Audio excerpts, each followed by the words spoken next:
salaamaaleykum sama gars yi siyaara naa leen si loolu nekk bàyyi na nga am jàmm man la coach Serigne booy na tey damaa ñëwaat indi thème bu am solo tey damaa bëggoon a wax si stress loo xamante si ni jamono ji bëri na trop maanaam nit ñi li ñuy stressé wu bëri na fi jamono toll mais stress damaa bëggoon a ñëw expliquer ci yenn moment yi bénéfice bi mu ñuy may ak dimbali bi mu ñuy dimbali mais tamit ci yeneen moment yi ni mu ñu mënee indil ay problème mooy bu nekkee chronique ni mu ñu mënee indil ay problème ci suñu wàllum wér-gu-yaram. bon bu njëkk bi lan mooy stress maanaam lu suñu yaram di def la bu ñu tiitee bu ñu nekkee ci yenn situation yi nga xam ne dañoo tiit maanaam moo xam ñu nekk di xalaati àdduna xalaati négatif ci suñu bopp wala ñu tiit dara xam nga wala ñu gis dara loo xamante ni daf ñu lu mel ne gaynde exemple xam nga xamante ni foofu dañuy tiit ndaxte sinon dañuy tiit gaynde gi lekk ñu wala dara léegi nag saari moment yooyu noonu nga xam ne dañuy tiit suñu yaram li muy def mooy day produire ñaari substance benn bi moom mooy adrénaline benn bi moom mooy cortisol pour ñaari substance yooyu pour mën ñoo dimbali bu dee adrénaline bi mu njëkk bi moom moo ñuy dimbali pour ñu am yenn force yi ba mën a xeex ak li nga xam ne moom moo ñu affronté moo xam ay problème wala dara wala moo xam loo xamante ni daf ñoo affronté ci mbedd mi wala dara ñu mën a am force pour mën a xeex ak moom wala ñu daw ba rëcc ko lu mel ne gaynde xam nga xamante ni adrénaline boobu di nekk ci sa yaram bi moom mooy tax nga am force ma jox la exemple yenn saa yi daa nga gis nit bu tiitee ñu koy dàq wala dara muy daw tiit xam nga day tëb ay miir wala mu def loo xamante après day toogaat sax ci moom naan man li ma def nan laa ko mën a defee wala nit ñi jaaxle loolu adrénaline bi moo koy def. adrénaline même sport yi muy football muy yeneen ak yeneen da ngay gis duñ sonn dañuy daw ak yeneen yi ñuy def force yooyu noonu adrénaline bi nekk seen yaram bi moo leen koy permettre. maanaam adrénaline boobu day tax suñu yaram am force day tax ñu am concentration day tax du ñu tal dara day nga gis yenn saa yi booy stressé woo sax doo xiif ndax lan da ngay bëgg a concentré wu bëgg a def li ngay def xam nga da ngay am alerte ak yeneen kon nag bu nekkee nag yenn moment yi laa wax de bu nekkee yenn moment yi foofu la amee bénéfice mais problème bi moom mooy bu nekkee chronique chaque jour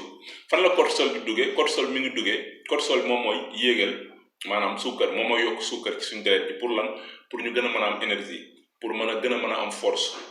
ak lan ak tamit day tax suñu xol bi yokk accélération bi pour mën a yóbbu deret ji ci muscle yi pour mën a transporter maanaam oxygène bi ak maanaam suukar soosu ak énergie bi ak tamit day tax tamit ñuy nooyi suñu nooyi gi yokk ndax lan pour yaram bi gën a mën a am oxygène bu doy. suñu système immunitaire bi tamit day nekk alerte système immunitaire mooy loo xam ne dañuy protéger ba ci yenn feebar yi yenn virus yenn bactéries moom moo ñuy protéger ba duñ feebar ba duñ di feebar lu bëri yenn virus yi duñu mën a dugg ak yeneen day nekk alerte tamit pour lan pour diir bi nga xam ne dañoo stressé wu pour ñu gën a mën a am force ba mën a am énergie ba mën a affronter loolu wala ñu daw mais problème bi moom mooy bu stress bi nekk chronique ndaxte yooyu yëpp dañuy nekk alerte suukar si ci sa deret ji sa xol bi day accéléré sa système immunitaire bi ak yeneen léegi nag loolu bu nekkee chronique bu yàggee dañuy sonn léegi bu ñu sonnee la ñuy def dañuy bàyyi ni ko léegi suñu bàyyi ni ko loolu mooy waral suukar si day des ci sa deret ji day bëri ci sa deret ji léegi su fa bëree nag loolu mooy indi ay résistance d'insuline wala diabète wala ay cholestérol sa xol bi tamit day continuer di accéléré bu yàggee tamit mën nga am maanaam problème hypertension wala lu mel ne cardiaque sa système immunitaire bi day dem ci yàgg day bàyyi ni ko day sonn ci xaar bi léegi nag stress bu nekkee chaque jour pour xaar stress bi wàcc stress bu nekkee chaque jour dañuy sonn léegi dañuy bàyyi ni ko léegi nag foofu la problème yi di ñëwee léegi bu ko defee yenn feebar yi foofu la ñuy profité dugg la moo tax da ngay gis kuy stressé wu lu bëri li muy feebar day bëri trop tey stress tamit bu dee góor tamit day wàññi doole góor stress boo dee stressé wu lu bëri boo nekk góor di stress lu bëri sa doole da ngay néew doole te tamit stress tamit day tax sa karaw gi di ruus da ngay perte karaw te tamit day tax da ngay gaaw a màggat kon nag nañ koy moytu tey contrôler suñu stress bi yenn saa sax nit ñi naan non stress mënuñu ko contrôler ndax jamono ji moo toll foofu si mën nañ ko contrôler nan lañ koy contrôler li ñuy xalaat ndax lan suñu xel identifié wul loo xam ne dëgg la wala nekkul dëgg suñu xel li mu identifié mooy li ñuy xalaat lépp lu ñuy xalaat rek moom la suñu xel di jël daf ko dëgg wéy si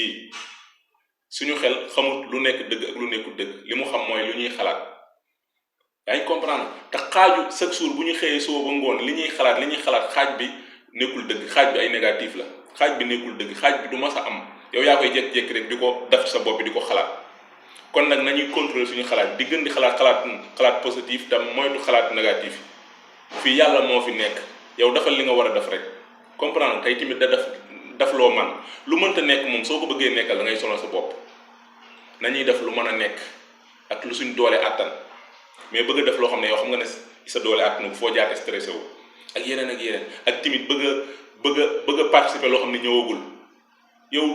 lu ñëwagul xamoo da nga ko fekk xamoo doo ko fekk, kon nag jërul participer. yow nekkal li nga nekk nii. yaa ngi comprendre nañuy contrôler tey def sport baax na ci stress. yaa nga koo dégg day wàcc stress. nu mu koy wàccee booy def sport contraction yi ngay def maanaam sa muscle yi ngay yëngal am na benn substance bu muy libéré. substance boobu day connecté ak sa cerveau bi. léegi nag bu ko defee nag day tax stress bi wàcc. yaa ngi comprendre stress mi bokk na liy yokk graisse, ndaxte boo stressé woo sa yaram day soxla da ngay xiif, doo am contrôle ci sa xiif, te tamit booy lekk doo suur. ndax lan sa yaram moom mooy def noonu pour calmer stress bi. léegi bu ko defee nag te lekk yi la sa yaram di laaj moom mooy lekk aliment industriel, lekk yu bëri suukar yi, lekk yu bëri diw yi. léegi nag nga topp ci lekk te doo yëngatu, ndax te boo stressé woo da ngay taayal, doo bëgg def dara, doo am envie def dara. léegi nag bu ko defee nag foofu ngay gañe graisse gu bëri, te graisse gu bëri baax suñu wàllu wér-gu-yaram. nañ ci bàyyi xel bu baax mbokk yi. bon loolu moo nekkoon vidéo bu tay bi doon wax ci stress. xam nga ma leen di jox dig daje ci yeneen vidéo di la wax su la vidéo bi neexee bu dee abonné woo nga abonné, da nga bës like bi, da nga partage ko pour yeneen nit mën see jot. ma lay jox dig daje si yeneen vidéo la wax nekk si jàmm. ciao.